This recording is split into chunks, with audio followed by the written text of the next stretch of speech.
En este momento daremos inicio a la primera 네, sesión del 이제부터 한 멕시코 경제 포럼의 1세션을 시작하도록 하겠습니다. 오늘 1세션에서는요, 세계 무역 환경과 한 멕시코 경제 협력, 특히 한 멕시코 FTA 장점을 부각하여 의견을 나누도록 하겠습니다. 그러면 이를 위해 1세션의 좌장님으로 수고해 주실 후안 카를로스 베이커 앤슐레이 컨설팅의 공동 창립자이자 제너럴 디렉터를 모시겠습니다. 네, 감사합니다. 네, 여러분 모두에게 인사를 드리게 된 것을 매우 기쁘게 생각을 하고 또 주 멕시코 대한민국 대사관과 또 멕시코의 경제부 또 이 모든 참석자 여러분들께 감사드리는 바입니다. 오늘 이렇게 한국과 멕시코의 관계에 대해서 오랜 기간 연구하신 여러분들을 모시고 이 자리를 가질 수 있는 것에 대해서 굉장히 기쁘게 생각을 합니다. 또 제가 잠시 동안 각각의 지금 참석자분들을 연사분들을 소개해 드리도록 하겠습니다. 우선 모니카 두햄씨 같은 경우에는요, 현재 경제부의 지금 글로벌 경제정보팀장님으로 지금 수고해 주시고요. 또 호르케 마리오 마르티네스 에클락 멕시코 지부 국제통상산업팀장님, 또 루이스 킨타나 로메로 경제학자로서 또 연구가로서 멕시코 국립자치대학교 아카틀란 단과대 교수님, 또 한국에서부터 두 분이 함께 해주시고 계십니다. 온라인으로요. 예, 그러면 오늘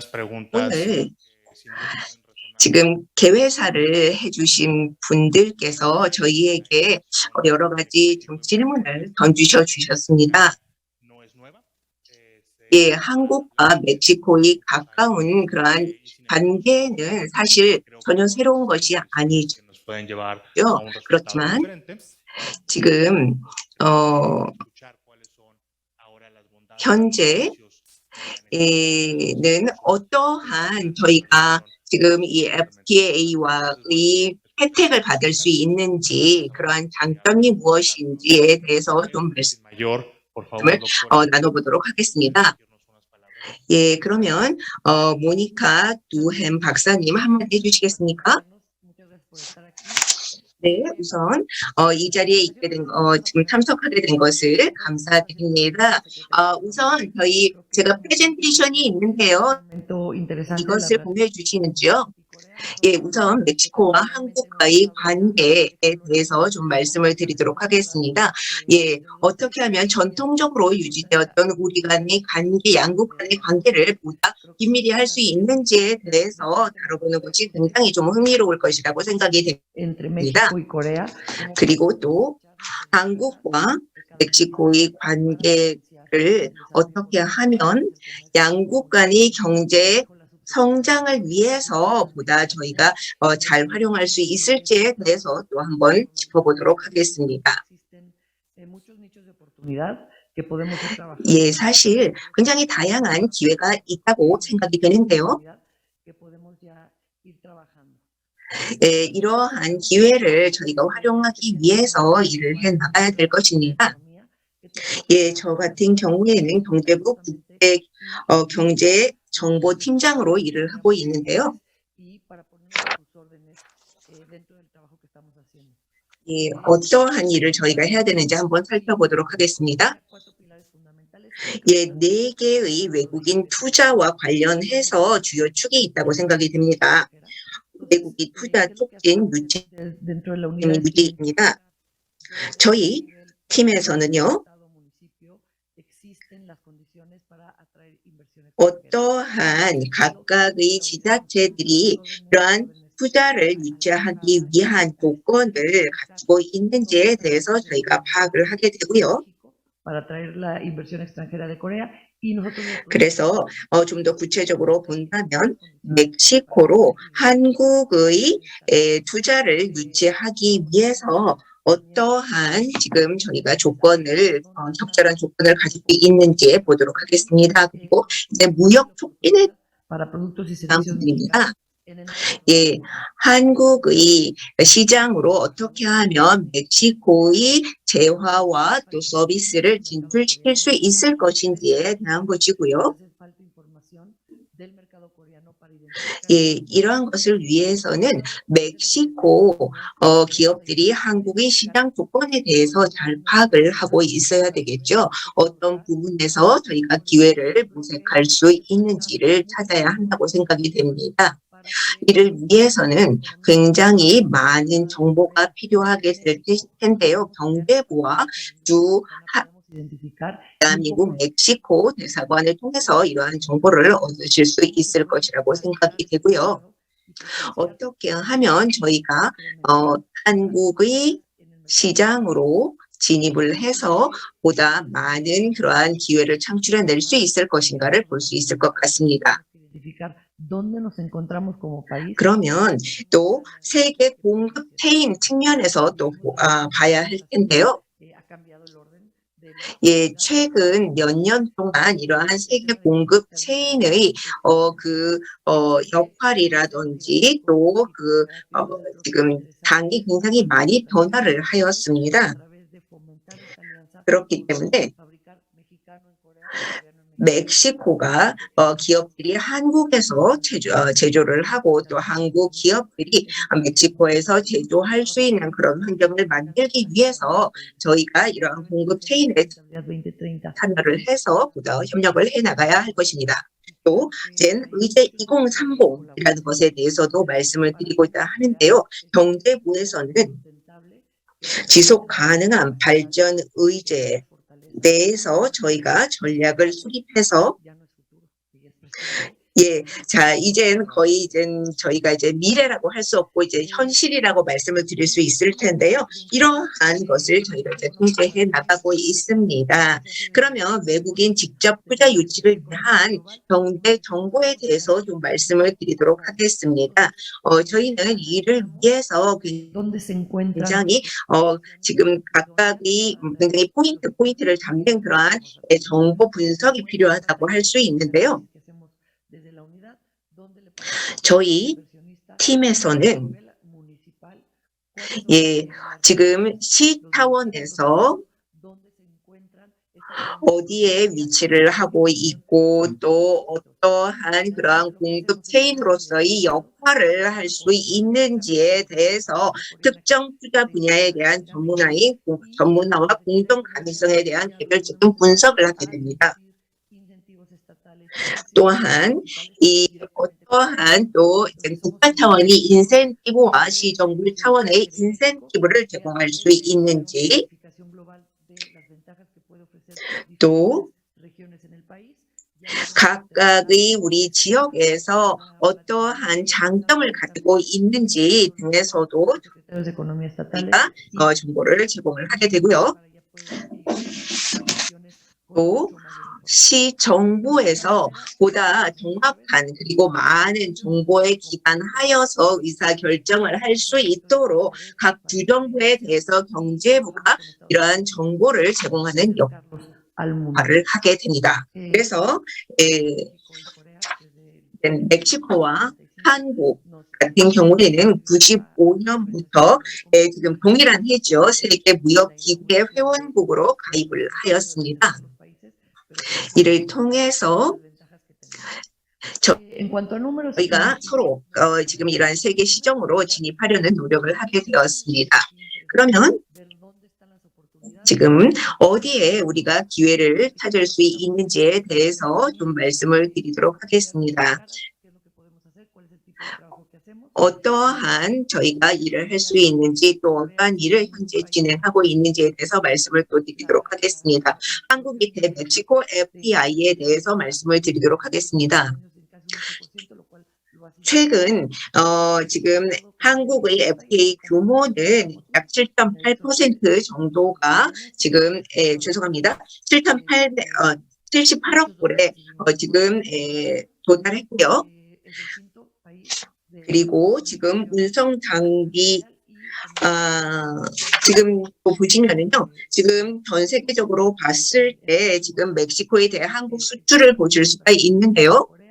이게 지금 뭐 54억 불을 수출을 하였고 시장 점유율은 1.28%, 그리고 성장률이 9%에 달하는 것을 보실 수 있고, 멕시코에 대한 한국 수출 같은 경우에는 금속 미네랄과 또 자동차 분야, 자동차 또 부속 부분이 굉장히 두각을 나타내고 있습니다. 이 밖에도 한 멕시코 교역에서 무역 수지 분야를 보면은요.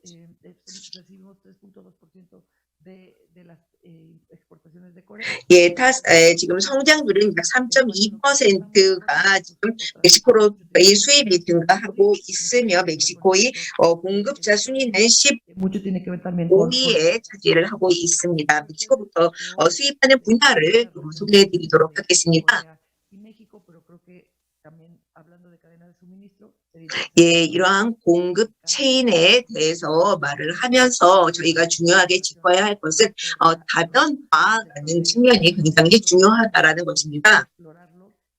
그렇기 때문에 어떻게 하면 보다 많은 분야를 저희가 지금 개척할 수 있을지, 특히 식품 부문에서 개척할 수 있을지에 대해서 지금 노력을 해야 될 것 같고요.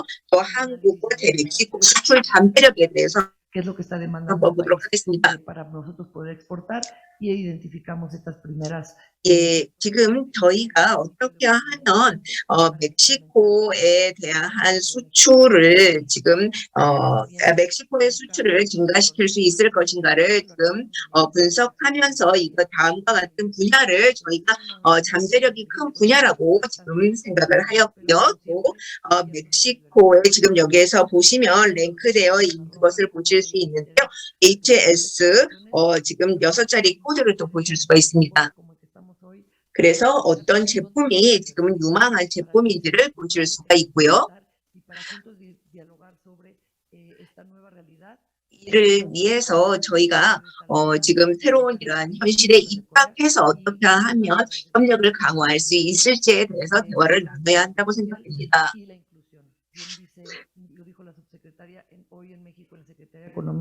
차관님께서도 말씀을 하셨지만 이제 포용이 굉장히 중요하다라고 말씀을 하셨죠.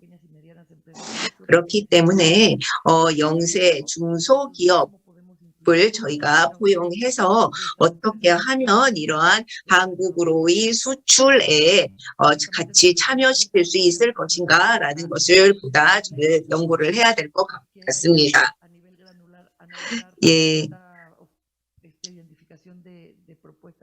지금까지 저희가 이 재원과 서비스 분야에서 어떤 부분에서 지금 참여를 했을 때를 말씀을 감사합니다. 네, 박사님 감사합니다. 네, 굉장히 흥미로운 수치를 보여주셨습니다. 한국과 멕시코 간의 관계가 이미 굉장히 심도 있게 진행되었다라고 생각하고 또 앞으로 발전할 수 있는 부분도 굉장히 많다라고 생각합니다. 다음에 이어서 김호철 대한민국 산업통상자원부의 FTA 기획정착 과장님을 모시고 말씀을 듣도록 하겠습니다. 서울에서부터 온라인으로 지금 현재 참여해 주고 계십니다. 김호철 과장님 같은 경우에는 최근 몇 달 동안 한국과 멕시코 간의 관계를 긴밀히 하기 위해서 굉장히 많이 애써 주셨습니다. 네, 박사님 부탁드립니다. Buenos días. 반갑습니다. 산업통상자원부 FTA 정책기획과장 김호철입니다. 오늘 뜻깊은 포럼에 패널로 참가하게 되어 기쁘게 생각합니다. 여안구 통상교섭본부장님과 전용종 교섭실장님께서 한국의 시각과 평가에 대해서는 이미 전반적으로 설명을 드렸습니다. 저는 한맥 FTA가 왜 필요한지를 보다 실무적으로 설명을 좀 드리고자 합니다. 준비해 놓은 프레젠테이션으로 설명을 드리도록 하겠습니다. 발표할 순서는 그간의 경과, 그리고 한미 FTA가 왜 필요한지, 아직 거기입니다. 주요 업종별 사실과 함께는 어떠한지 순입니다. 그간의 경과입니다. 그 다음 슬라이드입니다. 한맥 양국은 2006년과 2007년 FTA 협상을 시작했습니다. 하지만 경쟁력 우려가 제기되고 정치적 동력이 뒷받침되지 않아 2008년 중단된 이래 아직 뚜렷한 진전을 이루지 못한 상태입니다. 다음 슬라이드입니다. 그러면 왜 지금 한맥 FTA 협상을 재개해야 하는지에 대해 4가지로 정리해 보았습니다.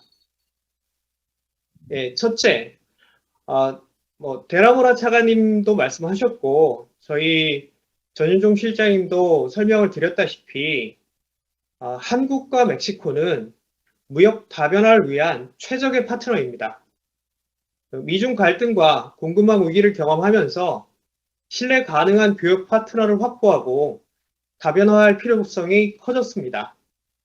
멕시코는 한국의 남미 최대 교역국이고 한국은 멕시코가 아시아로 진출하기 위한 핵심 파트너입니다. 더구나 통계를 보시면 멕시코의 대한국 수출은 두 자릿수로 지난 10년간 매년 두 자릿수로 증가하고 있습니다. 다음 슬라이드입니다. 둘째, 한국과 멕시코는 폭넓은 FTA 경험과 네트워크를 공유하고 있습니다. 한국은 57개국과 FTA를 체결한 아시아의 자유무역 허브이고 멕시코도 USMCA 등 50여 개국과 FTA 체결한 개방경제입니다. 양국이 아직 FTA를 체결하지 않은 것이 오히려 이해가 되지 않는 상황이고 양국 간 FTA는 아시아와 북미를 연결하는 구심점이 될 것으로 생각합니다. 다음 슬라이드입니다. 그 전 슬라이드입니다. 셋째로 한국 기업은 멕시코의 제조업 기반을 보완하고 있습니다. 표에서 보시듯이 삼성전자, 포스코, 기아차 등 400여 개 한국 기업이 멕시코에 진출하여 멕시코의 경제 혁신과 일자리 창출에 기여하고 있습니다. 더구나 최근에 USMCA 원산지 요건으로 우리 기업들이 북미 공급망 전략을 재편하고 있는 상황에서 한맥 FTA가 멕시코 투자 여건 개선에도 시급합니다. 다음 슬라이드입니다. 앞에 설명을 조금 더 부연해서 설명드리겠습니다. 우리 기업은 멕시코에 중간재를 한국에서 멕시코로 중간재를 수출하고 멕시코 현지 공장에서 이를 가공하여 멕시코 완성재 수출로 이어지는 상호 보완적인 교역 구조입니다. 이러한 교역 구조에서 FTA를 통해 양국 간 교역 장벽이 낮아지고 기업 교류가 확대되면 멕시코의 제조업 기반과 수출 역량 확대에 도움이 될 것입니다. 다음 슬라이드입니다. FTA가 늦어지면 멕시코산 경쟁력에도 영향을 미치고 있습니다. 첫 번째로 이 원유의 경우 한미 FTA 발효 이후 미국산 수입이 상대적으로 크게 증가했습니다. 농축산물의 경우에도 한국이 칠레, 콜롬비아, 페루 등과 FTA 체결하면서 이들 중남미 국가의 수입이 늘고 멕시코산 비중은 줄어들고 있는 상황입니다. 다음 슬라이드입니다. 이번에는 주요 산업별로 상황을 살펴보도록 하겠습니다. 다음 슬라이드입니다. 농축산물 분야입니다. 멕시코는 한국으로 쇠고기, 돼지고기, 아보카도 등을 주로 수출하고 있습니다. 그렇지만 한 페루 FTA 이후에 페루산 아보카도와 망고 수출이 크게 증가하고 있습니다. 자세한 설명은 생략하겠습니다. 그 다음 슬라이드, 그 전 슬라이드, 자동차 예, 자동차 슬라이드입니다. 자동차를 보시면 2015년부터 기아차의 멕시코 현지 공장이 가동되고 있습니다. 그러면서 양국 간 자동차 교역도 작년부터 멕시코의 수출 우위로 역전되었습니다. 현재는 GM, BMW 등이 멕시코산 자동차의 한국 수출에 관심이 큰 상황입니다. 다음 슬라이드입니다. 철강의 경우에는 우리 기업의 수출 품목은 자동차 도금제, 현지법인 중간재 등으로 멕시코 업계가 아닌 미국, 일본, EU와 경쟁하는 품목입니다. 멕시코는 미국, 일본, EU와 이미 FTA를 맺었고 한국과의 FTA 체결이 철강 업계에 가져올 추가적인 영향은 매우 제한적으로 보고 있습니다. 더구나 USMCA 원산지 요건으로 한국 철강업계가 북미 투자를 검토하는 시기에 FTA를 통한 제도적 기반 확충이 반드시 필요합니다. 다음 슬라이드입니다. 화학의 경우에도 멕시코 시장이 이미 상당히 개방되어 있고 한국 기업의 수출 품목이 멕시코 업계와 직접적인 경제 품목은 아닌 것으로 파악됩니다. FTA를 통해 양국 기업 간 교류와 투자를 확대하는 것이 바람직합니다. 다음 슬라이드입니다. 전기전자의 경우에 삼성, LG 등 한국 기업이 이미 멕시코에 진출해 있고 수출과 일자리 창출에 크게 기여하고 있습니다. 한국은 그간 FTA 경험으로 보면 FTA 이후에 한국 기업의 제조업 투자가 상대국 제조업 발전에 상당한 도움이 되어 왔습니다. 중국의 디스플레이, 베트남의 핸드폰, 동유럽의 배터리가 그 사례라고 할 것입니다. 이하 슬라이드는 시간 관계상 생략하겠습니다. 이상 발표를 마치겠습니다. 경청해 주셔서 감사합니다. Gracias.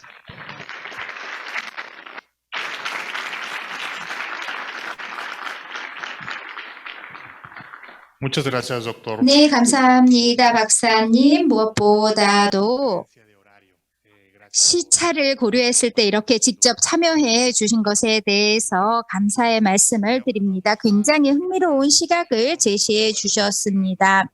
자, 그러면 이어서 호르케 마르티네스 피바 박사님의 발표를 듣도록 하겠습니다.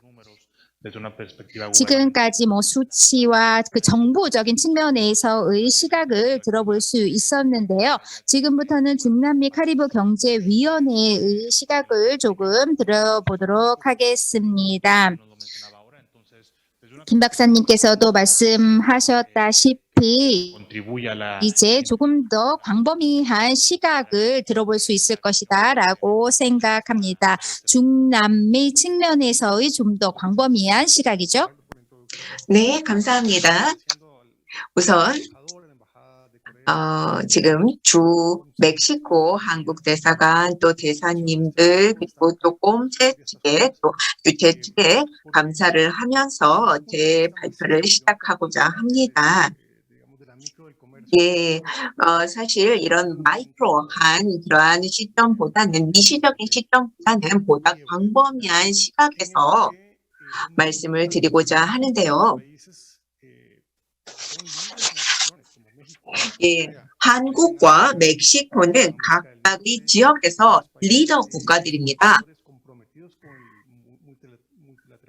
또한 이러한 수출이 굉장히 중요한데요.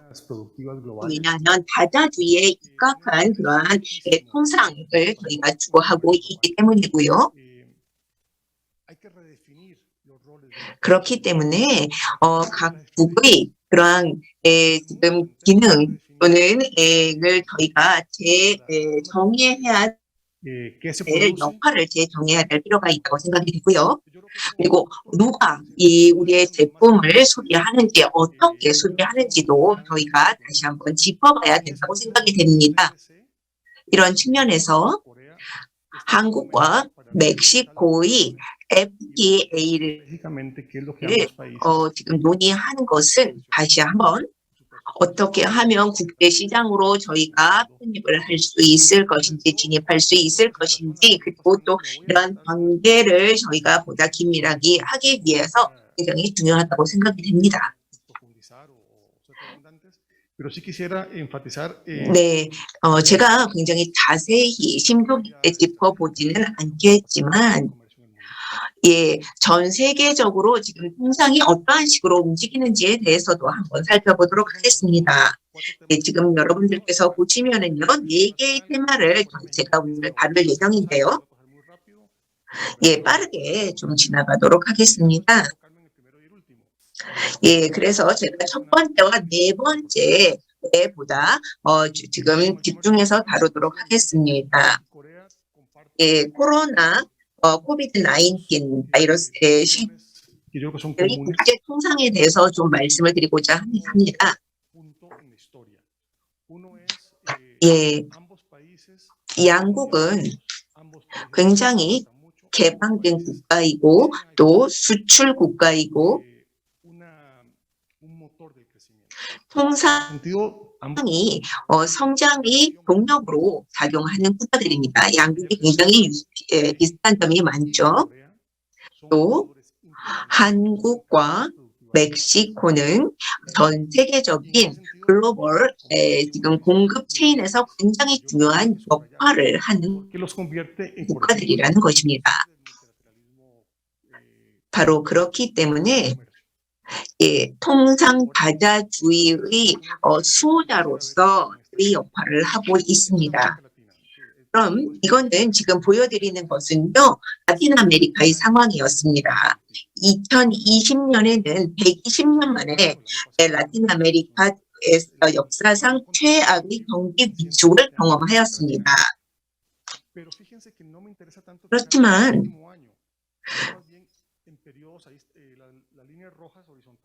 예, 지금 제가 최근 몇 년간을 보자는 것이 아니라 지금 이렇게 빨간색으로 제 수평으로 지금 제가 선을 그어놨죠.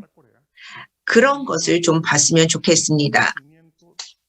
이게 한국의 경우는 해당이 되지 않지만 멕시코 같은 경우에는 상당히 오래 전부터 지금 이러한 성장세가 둔화해 왔습니다.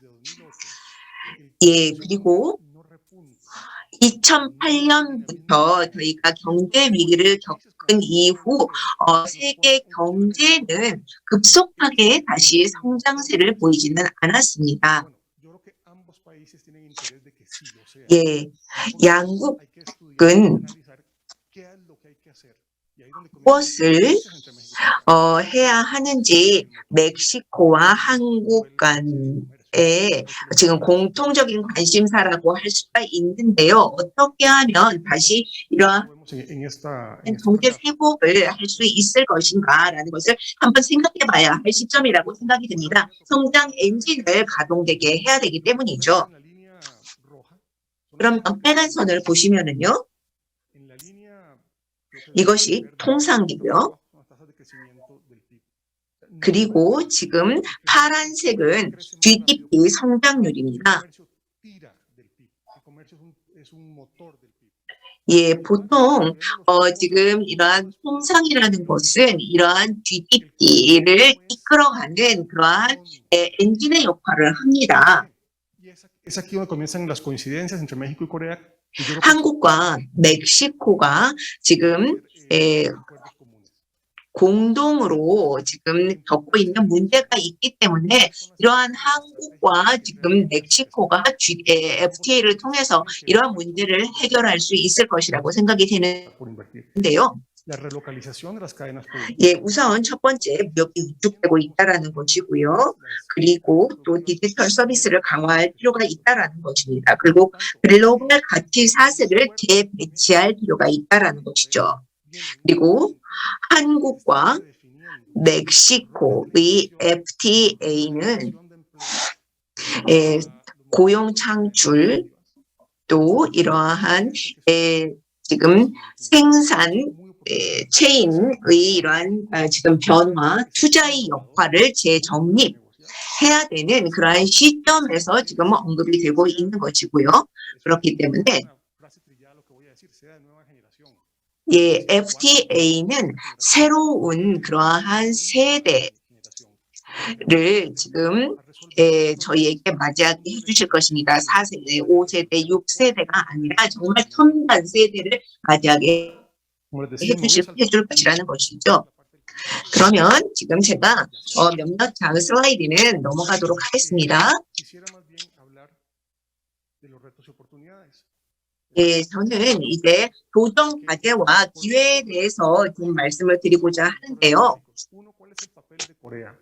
우선 한국과 멕시코가 세계 경제 재편, 생산 재편과 지역 경제 블록의 지역화에서 어떤 역할을 하는 것인가라는 것입니다.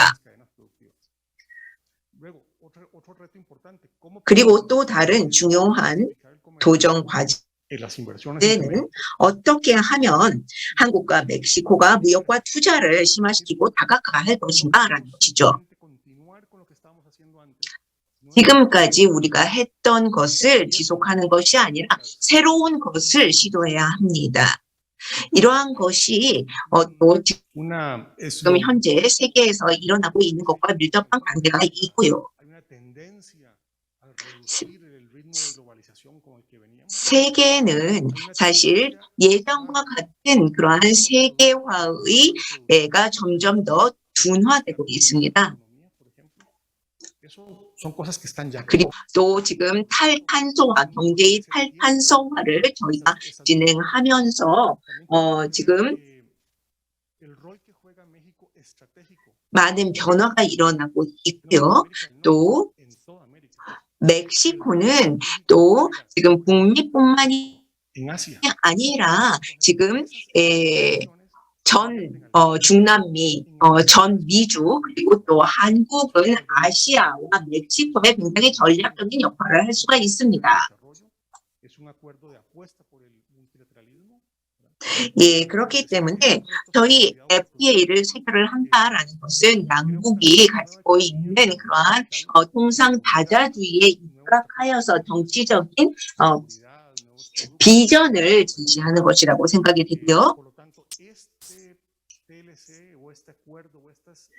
이 FTA 또는 한국과 멕시코의 이러한 밀접한 관계는 다시 한번 어떻게 하면 비즈니스를 할 것인가 하는 비즈니스의 형식을 다시 한번 재설계하고 재정의하는 것이고, 또 멕시코가 어떻게 하면 미주와 아시아에서, 또 한국이 어떻게 하면 미주와 아시아에서 역할을 할 것인가를 재정립하는 것이라고, 재정의하는 것이라고 생각이 듭니다.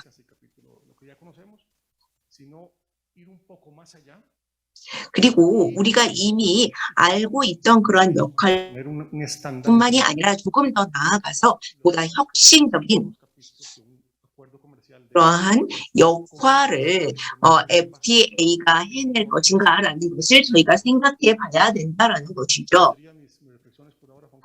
네, 지금으로서는 이게 제가 좀 여러분들께 말씀드리고 싶은 분야입니다. 무역 협정의 새로운 저희가 챕터를 포함해야 된다라는 것이죠.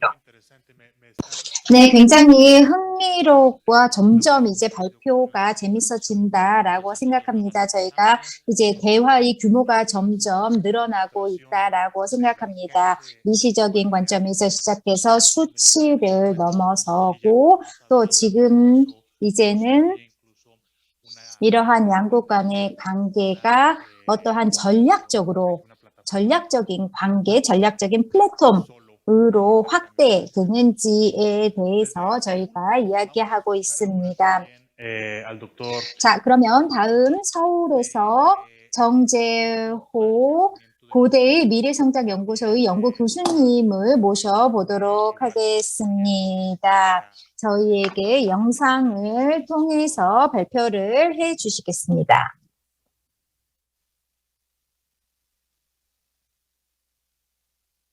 Nos falta el audio del video. 소리가 나지 않네요. 드릴 수 없는 점 개인적으로 굉장히 아쉽게 생각하고 있습니다.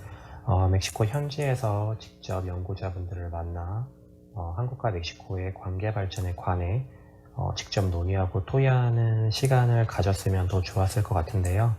코로나19가 빨리 종식되어 그러한 자리가 마련될 수 있기를 개인적으로 한번 바라봅니다.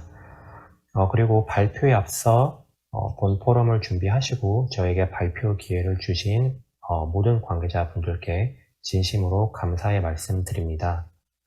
제게 주어진 시간이 10분 정도라서 바로 본론으로 들어가도록 하겠습니다.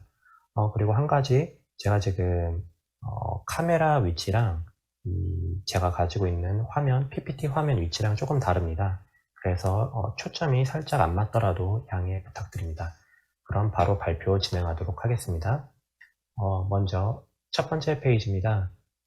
저는 오늘 조금은 거시적인 관점에서 이 한국과 멕시코의 FTA 체결이 어떤 의미를 갖고 있는지, 그리고 왜 중요한지에 대해 여러 가지 각도에서 접근해 보고자 합니다. 특히 코로나19로 인해 촉발된 이 글로벌 가치사슬 환경의 구조적 전환에 초점을 맞출 예정이며, 이 외에도 무역과 조달이라는 관점에서도 이 FTA의 의미와 중요성을 살펴볼 예정입니다. 두 번째 페이지입니다. 저는 개인적으로 한국과 멕시코의 FTA 체결이 향후 양국의 지속 가능한 경제 성장에 기여할 수 있는 중요한 전략 중 하나라고 생각하고 있습니다.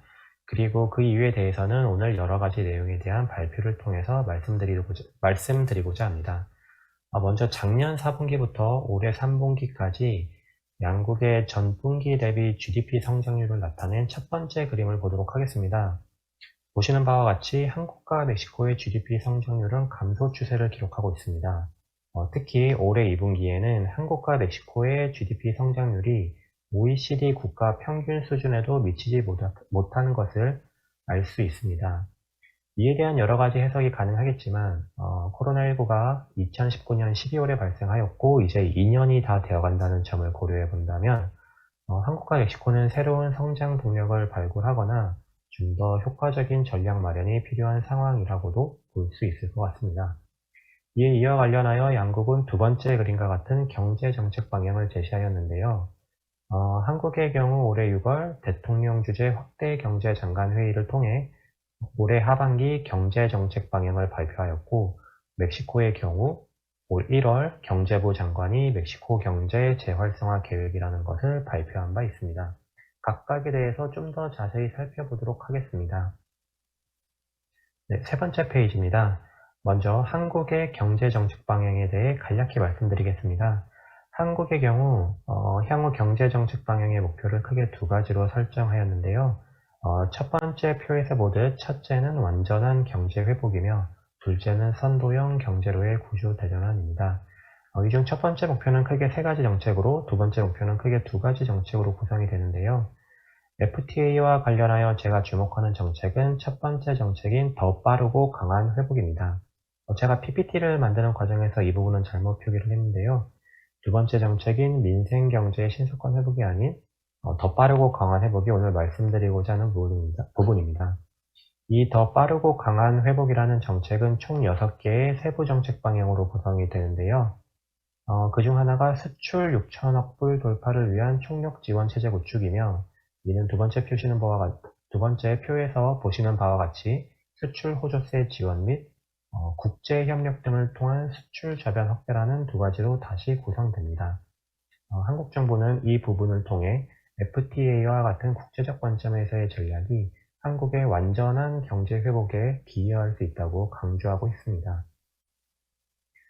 다음으로 네 번째 페이지입니다. 올해 1월 멕시코 경제부 장관은 내수시장, 투자 촉진, 대외무역, 지역산업 특화를 축으로 하는 경제 재활성화 계획을 발표한 바 있습니다. 이를 통해 코로나19로 복잡해진 경제 상황을 돌파해 보겠다는 것인데요. FTA는 투자 촉진과 대외무역에 직접적으로 기여한다는 점에서 매우 중요한 전략이라고 할 수 있습니다. 다섯 번째 페이지입니다. 제가 한국과 멕시코의 FTA에 주목하는 가장 큰 이유 중 하나는 이 글로벌 가치 사슬로 대표되는 글로벌 환경의 구조적인 변화가 발생하고 있기 때문입니다. 네 번째 그림을 보시면 1990년부터 2019년까지 FDI와 이 GVC의 변화 추이를 알 수 있는데요. 먼저 FDI의 경우 2010년대까지는 빠르게 증가하였으나 이후에는 다소 주춤하는 모습을 보이고 있습니다. 이는 GVC와도 밀접히 관련되어 있습니다. 1990년 이후 GVC는 크게 세 단계로 구분됩니다.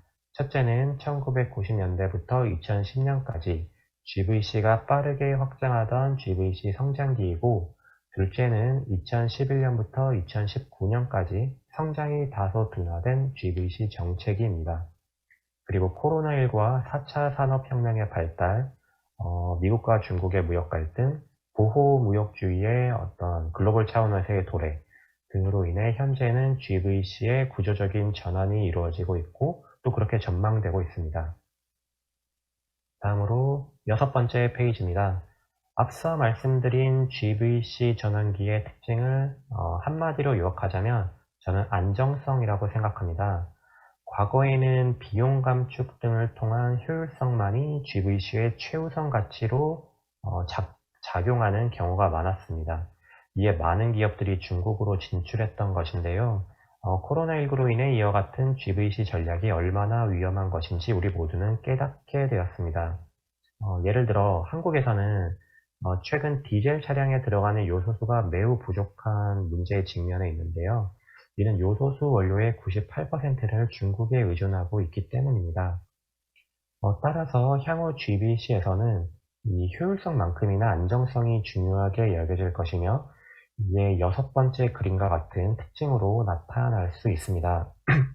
한국과 멕시코의 FTA와 관련하여서는 리쇼어링과 관련된 니어쇼어링, 다각화, 지역화가 직접적으로 관련된다고 볼 수 있습니다.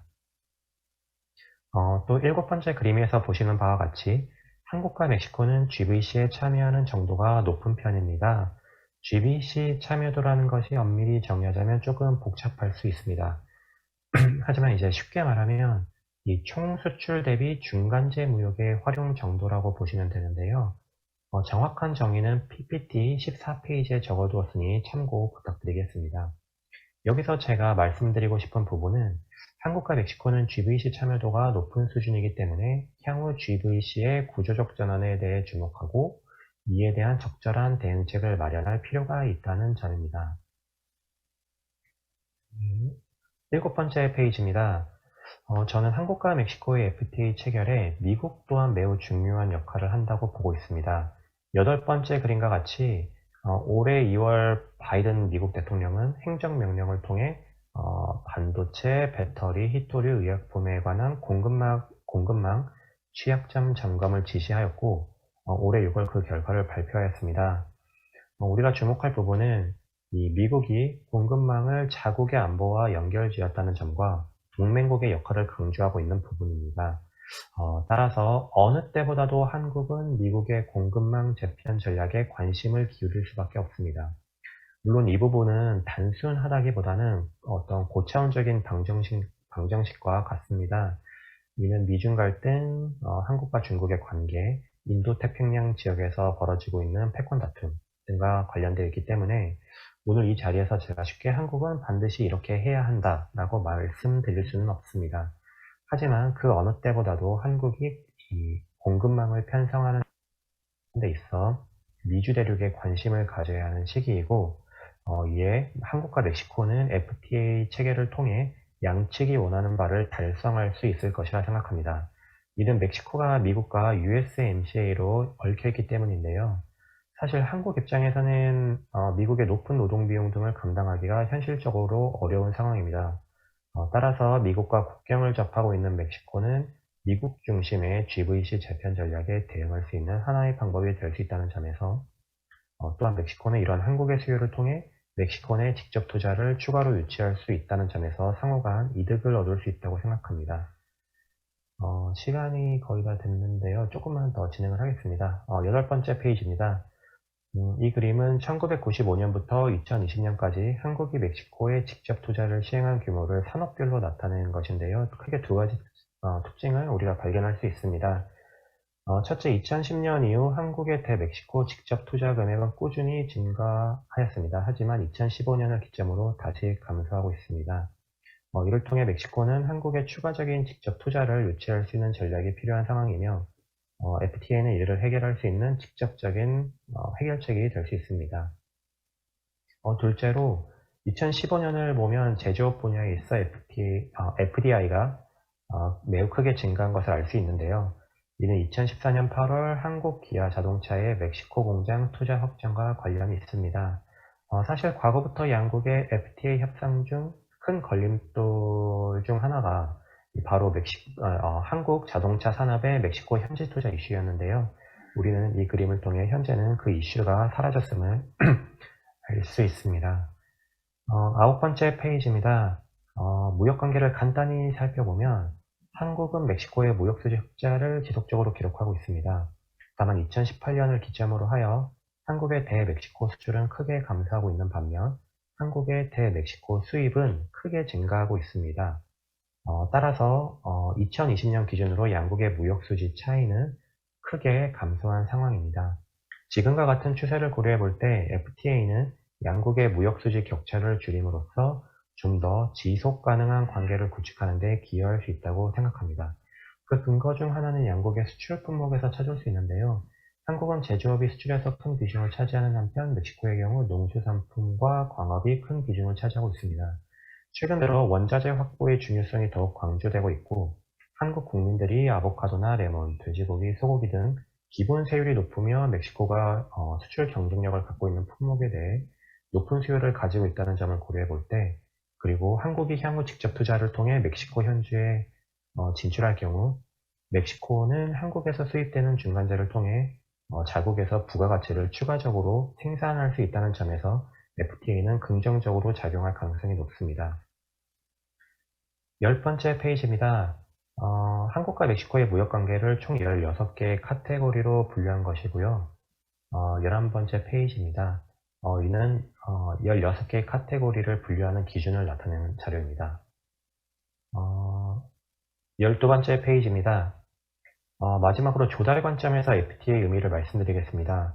멕시코 정부 조달에서 규정된 입찰 방식은 크게 공개 경쟁 입찰, 그 다음에 입찰 초청, 수의 계약으로 구분이 됩니다. 이 중 공개 경쟁 입찰은 다시 국내 입찰, 일반 국제 입찰, 개방형 국제 입찰로 구분이 되는데요. 여기서 국내 입찰의 경우 멕시코 국적을 가진 자만 참여가 가능합니다.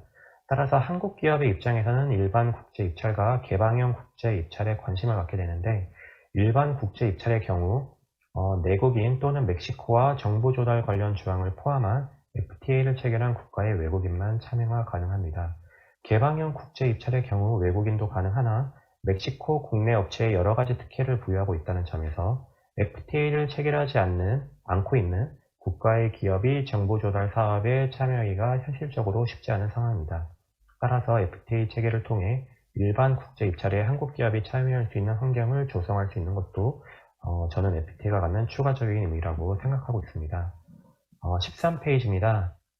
결론입니다. 저는 오늘 10분이 조금 넘었지만 짧은 시간 동안 GVC 무역 조달 관점에서 FTA의 의미와 중요성에 대해 간략히 살펴보았습니다.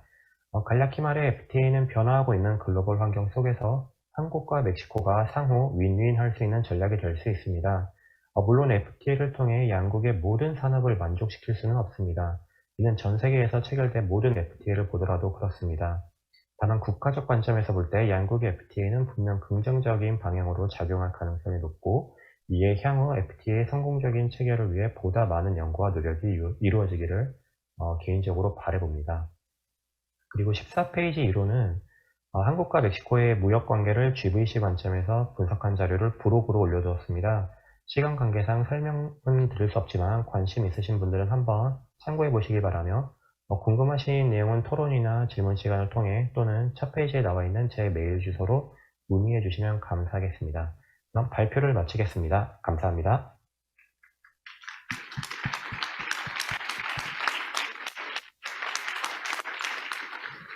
Gracias por 네, interesante. 네, 감사합니다. 굉장히 흥미로운 발표였는데요.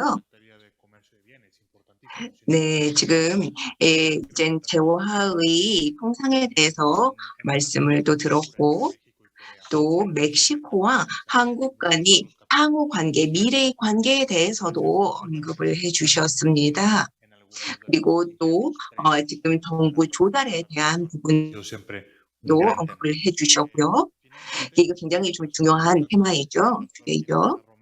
예, 그러면 마지막으로 루이스 킨타나 로메로 박사님을 모시도록 하겠습니다. 그래서 지금 오늘 이 세션에서 어떠한 메시지를 저희가 최종적으로 가져가야 될지 좀 이렇게 정리해 주시기 바랍니다. 네, 감사합니다. 무엇보다 주 멕시코 대한민국 대사관 측에 이러한 중요한 포럼을 개최해 주신 것에 대해서 감사를 드리는 바입니다. 한국은 저는 굉장히 오랜 시간 동안 경제학 지금 학생일 때, 학부일 때부터 한국학에 대해서 많은 연구를 했었고요. 한국 같은 경우에는 멕시코보다 지금 정말 3배 이상 더 작은 GDP를 가지고 있는 그러한 국가였는데 지금은 굉장히 저희보다 이제 또 GDP가 높은 국가이죠.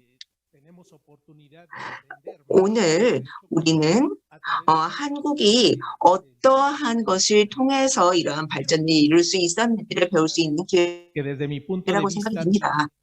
예, 지금 한국과 또 멕시코 간이 FTA가 어떤 중요도를 가지고 있는지에 대해서 제 관점을 또 말씀을 드리고자 하는데 이를 위해서 전 세계의 국가들이 GDP가 어떻게 2020년에 하락을 했는지를 좀 보실 수가 있습니다.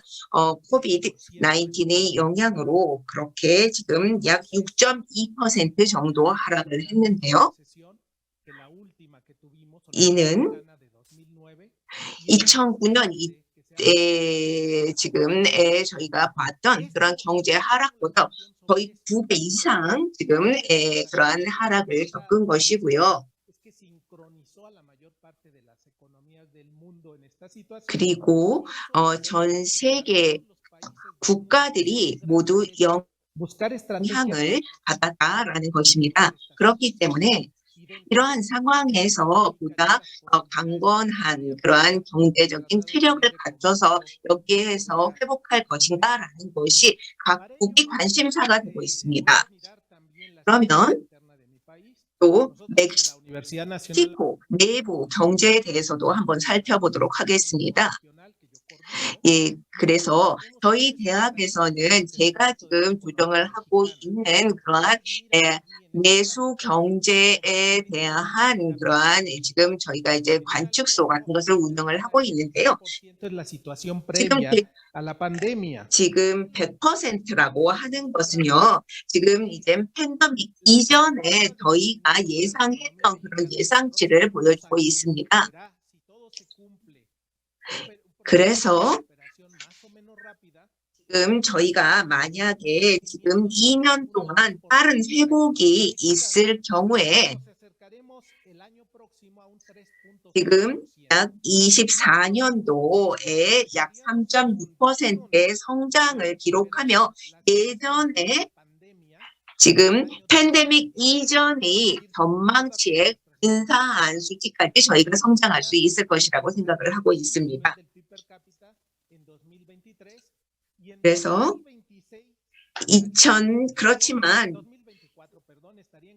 죄송합니다.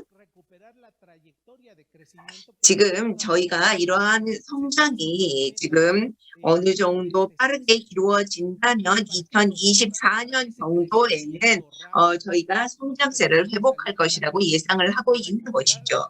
그렇지만 이 팬데믹 이후 제대로 된 이러한 경제 성장을 하기 위해서는 투자가 필요하고 또 지금 경제적인 그러한 성장을 이끌어 나갈 수 있는 동력이 필요한 것이죠. 그런데 저희가 이러한 빠른 회복을 하지 못하고 느리게 회복할 경우에는 지금 6년도에야 저희가 100% 즉을 지금 예전 수준을 어느 정도 회복을 하게 된다라는 것입니다. 그래서 이 한 멕시코 FTA는 이러한 성장을 가속화할 수 있는 그러한 가능성을 저희에게 부여해 줄 것이다라는 것입니다. 예, 팬데믹은 두 가지 큰 변화를 저희에게 가져왔습니다. 첫 번째는요. 이러한 공급 체인의 변화를 가져왔다라는 것입니다.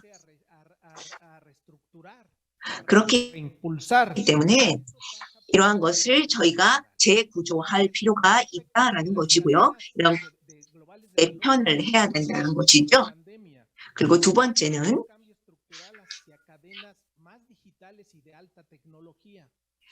디지털과 그리고 첨단 산업의 공급망의 변화를 가져왔다라는 것이죠. 구조적인 변화를 가져왔다라는 것이죠. 그래서 한국 같은 경우에는 이러한 기술 공급 체인과 또 첨단 이런 기술의 공급 체인에 굉장히 중요한 역할을 하고 있습니다.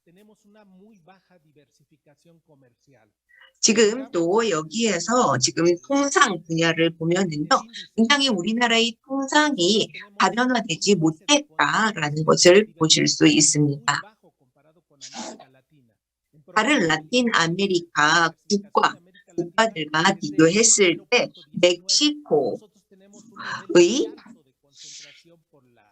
지금 이러한 분화가 제대로 되어 있지 않고 지금 라틴 아메리카 다른 국가 같은 경우에는 지금 이 0.19라는 지금 다각화 수치를 보여드리고 있는데요. IHH라고 허심어 지수를 보실 수가 있는데 우리나라 같은 경우에는 굉장히 집중도가 어떤 특정 분야, 특정 국가에 대한 그러한 집중도가 높다라는 것입니다. 지금 여기에서도 보시면은요, 한국은 지금 다른 여러 국가들과 비교했을 때 제4위의 교육 상대국입니다. 그 바로 위로 또 일본이 지금 차지를 하고 있고요. 네, 제가 몇몇 장편을 시간상 넘어가도록 하겠습니다. 그러면 이제 저희가 상호 보완성에 대해서 말씀을 드리도록 하겠습니다. 한국과 멕시코는 서로 상호 보완적이다라고 말을 했는데요. 무역 유사성 지수라는 것에서도 저희가 이러한 것을 살펴볼 수가 있습니다. 여기서 보시면은요.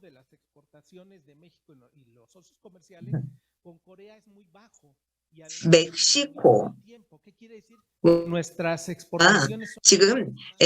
지금 여기서 한국을 보시면은요, 시간에서 봤을 때 0.49에서 0.39로 시간이 지날수록 줄어든다는 것을 보실 수가 있고요. 통상 유사성이 굉장히 크다라는 것을 보실 수가 있습니다. 낮다라는 것을 보실 수가 있습니다. 그리고 즉 이러한 것은요, 또 저희가 이제 기초 산업에서 굉장히 상호 보완적이라는 것을 볼 수가 있습니다.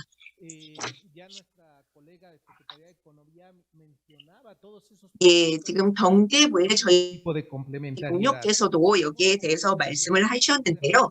지금 한국 같은 경우에는 이러한 1차 상품의 수입 국가이고요. 또 식품을 수입하는 국가입니다.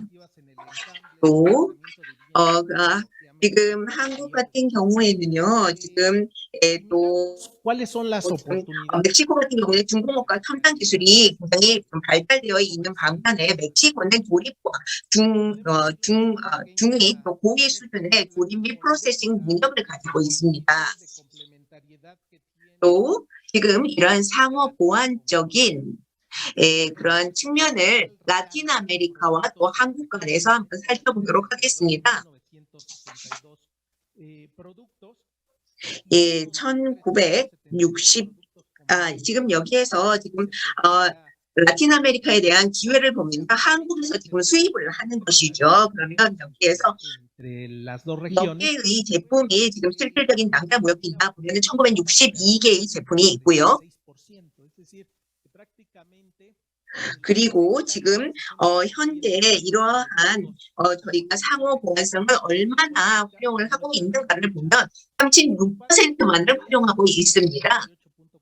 또 지금 한국 같은 경우에는 38%만을 활용하고 있죠.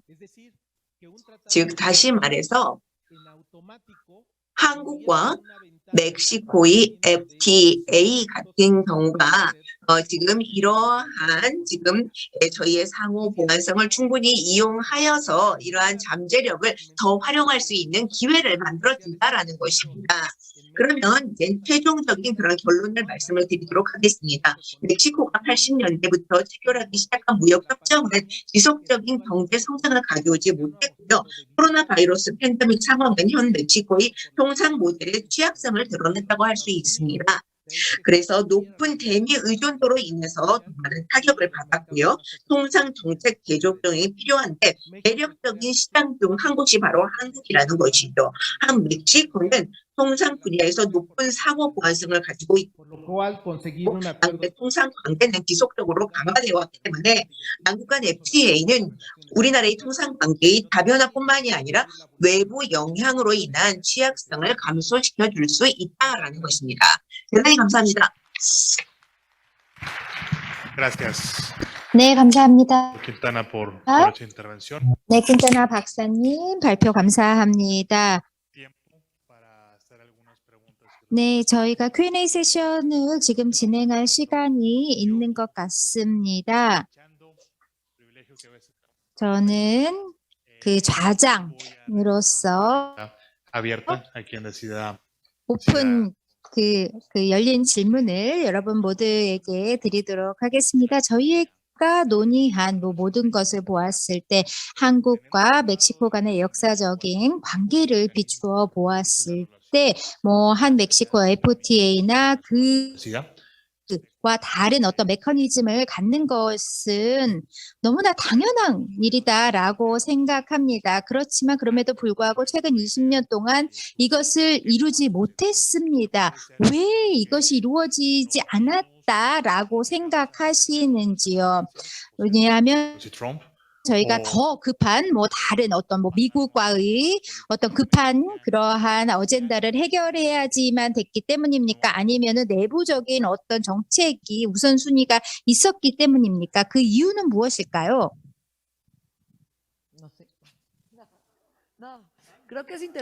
네, 굉장히 그 이유를 이야기하는 것이 굉장히 흥미롭다라고 생각합니다.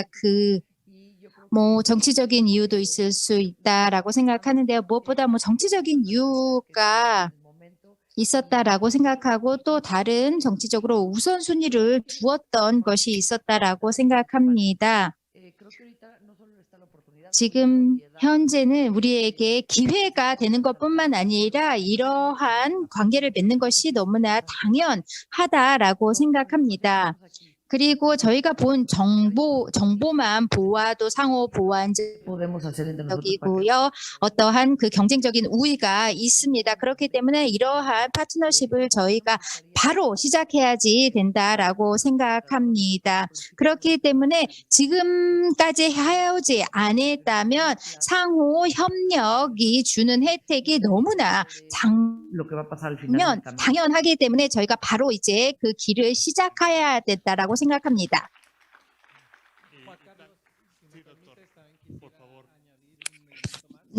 네, 저도 한 가지 더 말씀드리고 싶습니다. 모든 FTA는 두려움을 촉발한다라고 생각합니다. 이론적인 측면에서도 보면은요, 통상을 이제 통상 우회 효과를 만들어내고 있습니다. 한국과 FTA를 체결한다라고 했을 때 일부 분야 같은 경우에는 굉장히 많은 두려움을 표명하였습니다. 철강 분야가 그랬죠?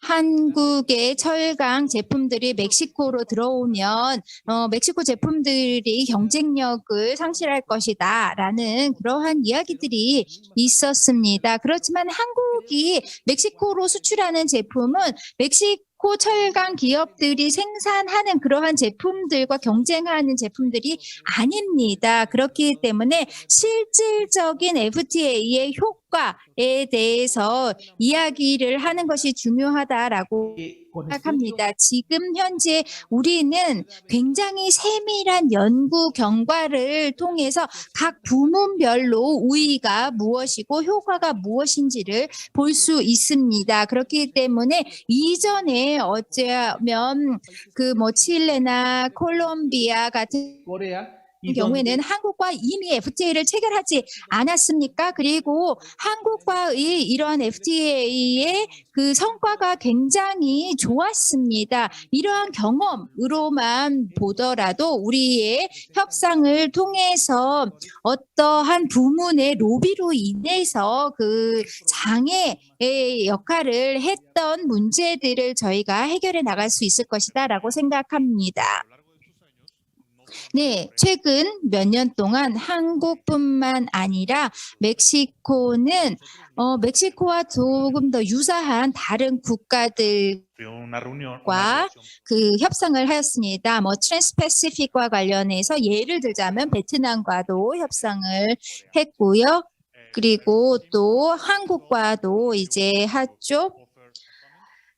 예, 김호철 박사님 또는 그 정재호 박사님 뭐 어떤 코멘트 하시기를 원하십니까? 코멘트 하시겠습니까?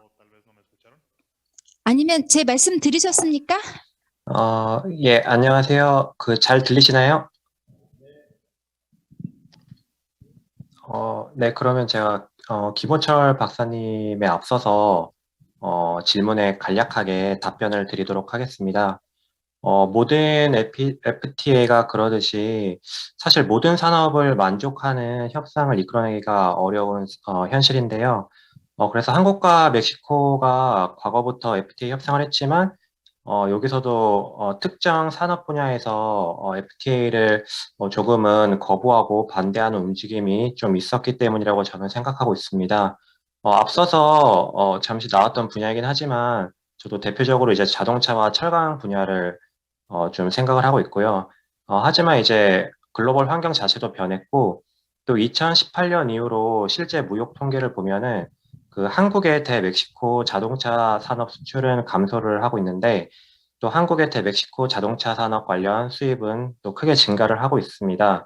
또 앞으로 그 USMC에서 그 규정된 원산지 규정과 그다음에 노동 규정으로 인해서 그 한국에서 그 자동차 관련 부품이라던가 이런 거를 단순히 수출하기보다는 멕시코 현지에 공장을 설립하거나 직접 투자를 하는 방식이 조금 더 유리할 것으로 생각이 되기 때문에 멕시코는 한국에 직접 투자를 유치를 해서 어떤 뭐 기술 습득이라던가 일자리 창출 그리고 멕시코의 부가가치 그 추가라고 해야 되나요? 부가가치 창출 등의 효과를 누릴 수 있고 또 또 최근에 또 전기차가 전 세계적으로 굉장히 각광을 받고 있는데 한국 같은 경우 이제 중국과 일본과 더불어서 배터리 분야에서 굉장히 강점을 나타내고 있습니다. 그래서 이러한 부분도 멕시코 현지에 직접 투자로 이루어질 수 있다면은 오히려 멕시코의 그동안 이제 뭐 자동차 산업에서 다소 반대가 있었다고는 하지만 앞으로는 조금 더 긍정적으로 생각해 볼 여지가 있지 않나 그렇게 생각합니다. 네, 이상입니다.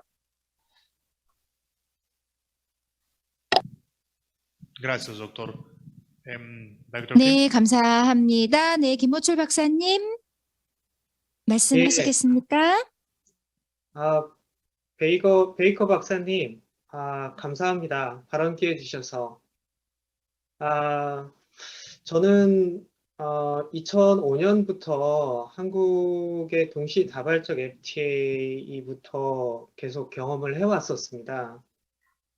특히 뭐 한미 FTA라든가 한EU FTA라든가 각종 FTA 협상에 관여해가면서 직접적으로 FTA 정책에 대해서 우리가 어디에 우선순위가 있었는지에 대해서 직접 실무로 경험을 해봤는데요.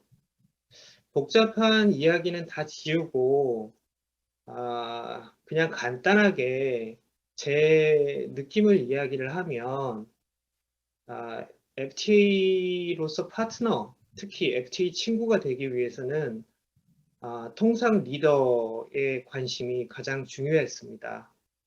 한국에서는 통상 교섭본부장이 통상 리더이고요. 멕시코에서는 경제부 장관님이 통상 리더일 것입니다. 지금 여항구 본부장님과 클로티에르 장관님 간에 8월에 한 차례 화상을 하시고 그리고 10월에 또 대면으로 만나시고 그리고 지속적으로 지금 한미 FTA와 둘러싼 관심과 협의를 진행하고 계십니다. 그렇기 때문에 지금 이 가장 FTA에 근접한 시기라고 FTA를 하기에 가장 적절한 시기라고 저는 생각을 합니다. 또 하나가 있습니다. 앞에서는 제가 통상 리더 측면에서 말씀드렸고 또 한 측면은 기업 간의 교류 측면인 것 같습니다. 가장 대표적인 것이 2010년도 들어서 저희 자동차 그리고 철강에서 멕시코 현지 투자가 있었습니다. 그렇기 때문에 그간에 있었던 상호 보완적인 산업 구조가 보다 심화되었습니다. 이는 한맥 FTA를 해야 되는 이유가 훨씬 더 공고해졌다고 생각을 합니다. 짧게 설명드리느라 두 가지만 대표적으로 말씀드렸습니다. 감사합니다.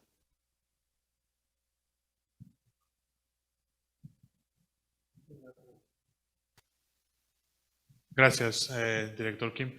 네, 감사합니다. Tenemos algunas solicitudes ya de 네, preguntas. 예, 일부 이제 질문이 올라왔습니다. El placer de conocer a muchos de ustedes, pero por favor preséntense cuando 네, hagan las 여러분을 지금 질문을 받을 Aribel de la 때 Universidad 네, 왼쪽에 계신 분에게 질문을 받도록 하겠습니다. 네, 패널 분들께 축하를 드리고요. 저는 이베로 아메리카 대학에서 왔습니다. 지금 현재 뭐 에너지 위기라든지 컨테이너 위기라든지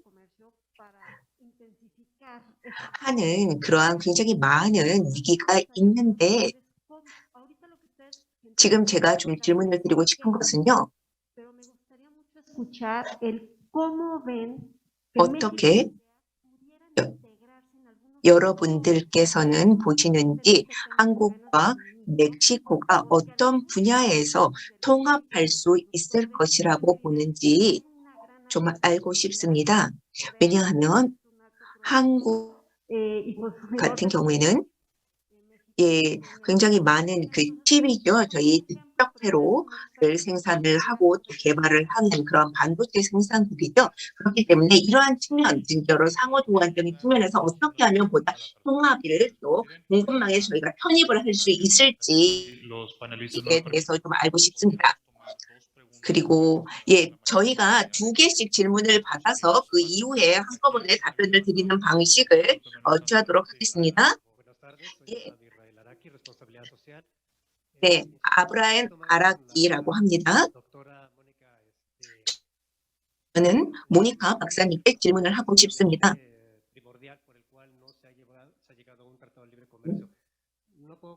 왜 한국과 FTA를 체결하지 못한 구체적인 이유가 무엇일까요? 온두라스, 니카라구아 같은 국가도 정말 작은 국가들인데 이미 FTA를 체결을 했죠. 그렇기 때문에 이런 상황 뒤에 도대체 어떤 그런 형편이 있었길래 저희가 FTA를 체결하지 못한 건지 알고 싶고요. 지금 지금 기업인들 같은 경우에는 자신들의 제품을 정말 수출을 하고자 하는 그러한 기회를 갖고자 하는데 그러면 어떻게 하면 이러한 보다 친화적인 기회를 가질 수 있을까요? 네. 이베로아메리카나 대학에서 질문을 하신 내용에 대해서 먼저 답변을 드리도록 하겠습니다. 반도체 부문 같은 경우에는요, 전체적인 글로벌 공급망에 편입되기 위해서 저희가 두 가지 측면에서 노력을 해볼 수 있을 것이다라고 생각합니다. 틈새 시장을 먼저 공략해 보아야 한다라고 생각합니다. 지금 현재 이제 미국 기업이 수십억 달러의 투자를 하라고 한다라고 합니다. 죄송합니다. 미국에서 그 수십억 달러의 투자를 유치하려는 노력을 하죠. 그 반도체 그 공장을 짓기 위해서요.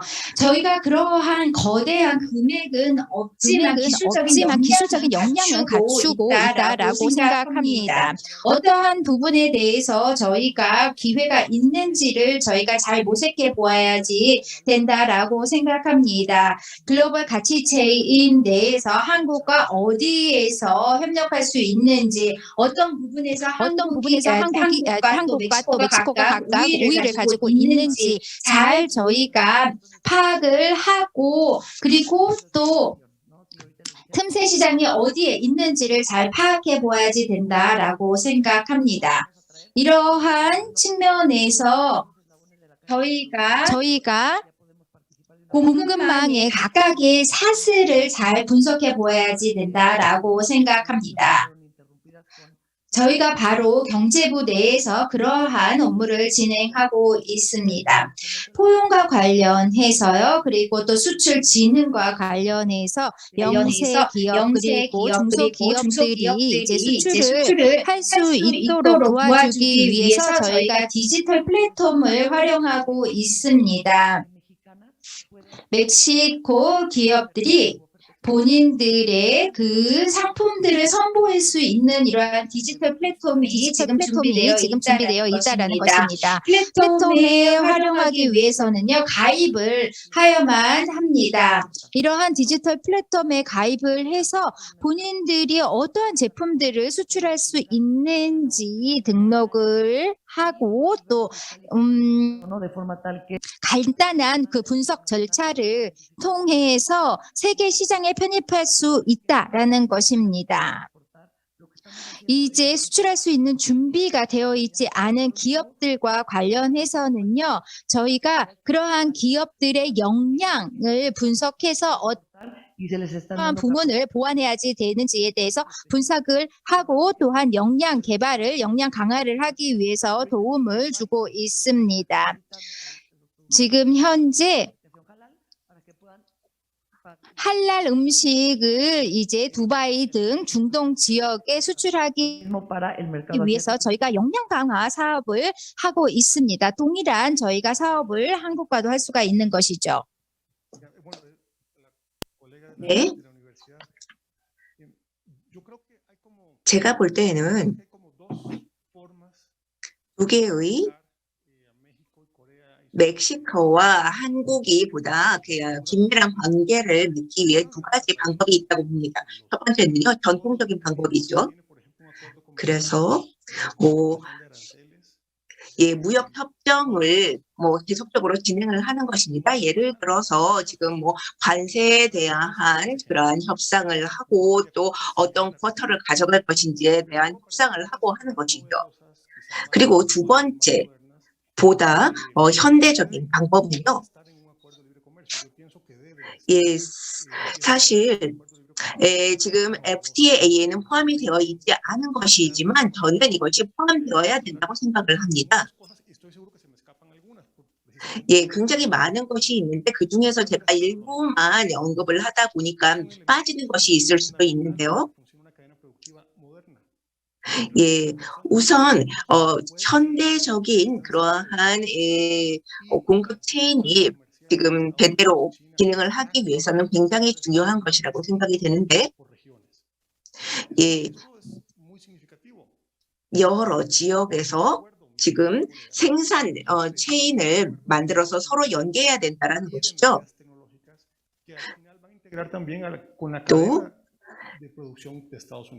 이러한 그리고 또 지금 기술적인 대안들이 나중에는 또 미국으로 지금 같이 이제 연계가 되겠죠. 예, 죄송합니다. 미국과의 통상은 멕시코에 있어서는 가장 기본적인 것이라고 할 수가 있습니다. 그렇지만 또 이러한 삼각적인 통상도 지금 저희가 고려해 볼 수 있는 것이죠. 즉 다시 말해서 미국과의 통상을 지금 뭐 한국과 같이 한다든지 또 아시아로 진입하기 위해서 한국과 같이 협력한다라는 것도 가능하다고 생각이 됩니다.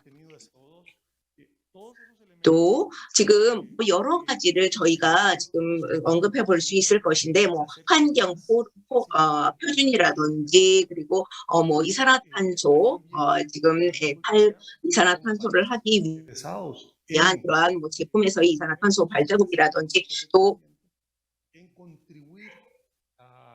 하는 것을 찾아볼 수 있을 것이고 이제 그렇기 때문에 사실 통상은 저희에게 이러한 경제 발전을 위해서는 굉장히 중요합니다. 그렇기 때문에 뭐 위생 표준이라든지 기술 표준이라든지 하는 굉장히 다양한 표준들을 저희가 또 이용해 볼 수도 있을 것이고 검역 같은 것도 이용해 볼 수 있을 것이라고 생각합니다.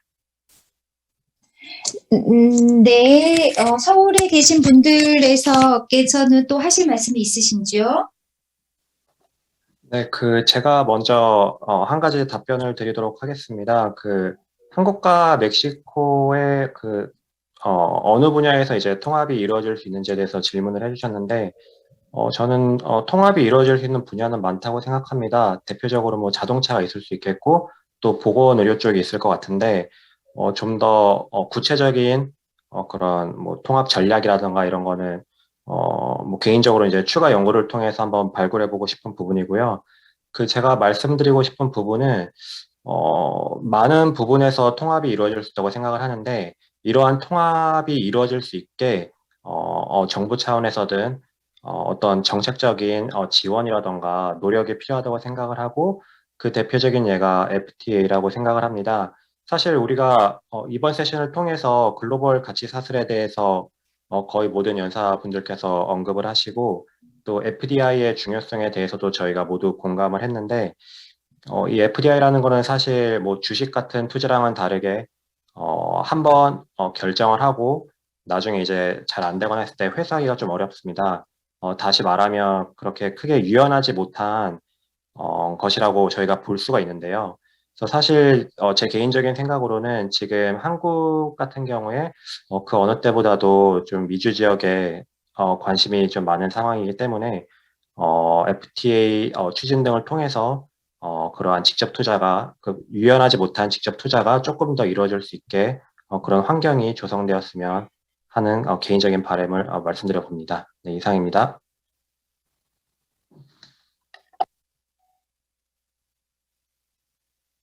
Gracias. 감사합니다. Ok. Si ya no hubiera más preguntas, no veo a nadie con la mano levantada. 네, 질문이 더 이상 없는 것 같습니다. Habrá un breve receso, luego en la tarde se continuará. 네, 지금 이제 잠시 휴식 후에 오후에 또 세션들이 이어질 텐데요. 제 결론을 조금 말씀드리는 것이 중요하다라고 생각합니다.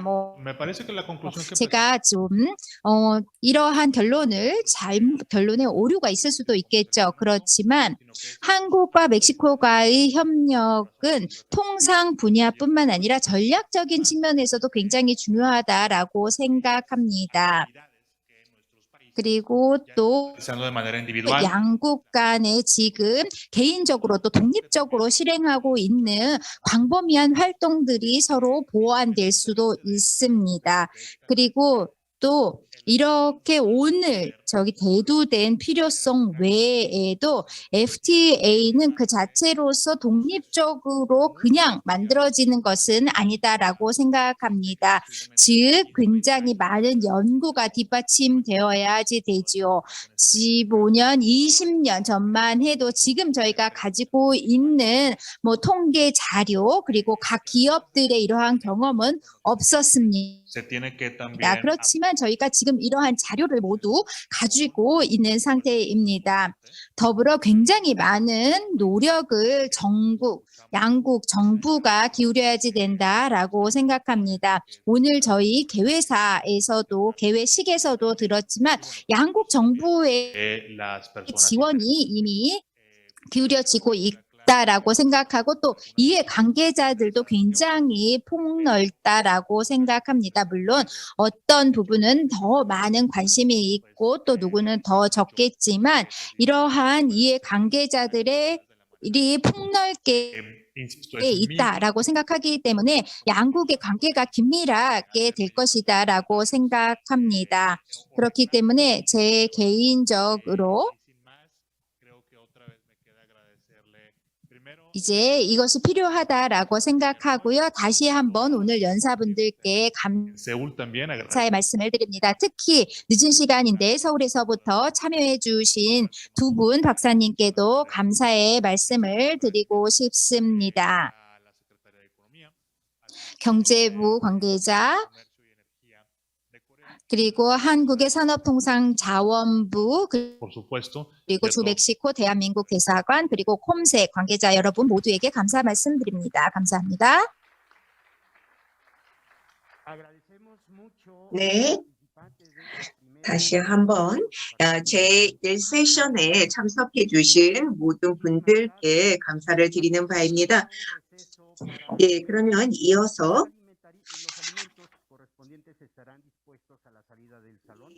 여러분들 이제 잠시 휴식 시간을 갖도록 하겠습니다. 이제 오찬 시간인데요. 예, 그리고 2시부터 이 세션을 시작하도록 하겠습니다. 예, 그렇기 때문에 2차 세션부터 다시 이제 모든 기회에 대해서 짚어보도록 하겠습니다. 여기에서 보시면 QR코드를 보실 수가 있는데요. 이를 통해서 여러분들께서는 지금 모든 포럼의 자료를 다운로드 받으실 수가 있습니다. 예, 다시 한번 여러분들의 관심에 감사를 드리고요. 다시 2시부터 이 세션을 시작하도록 하겠습니다.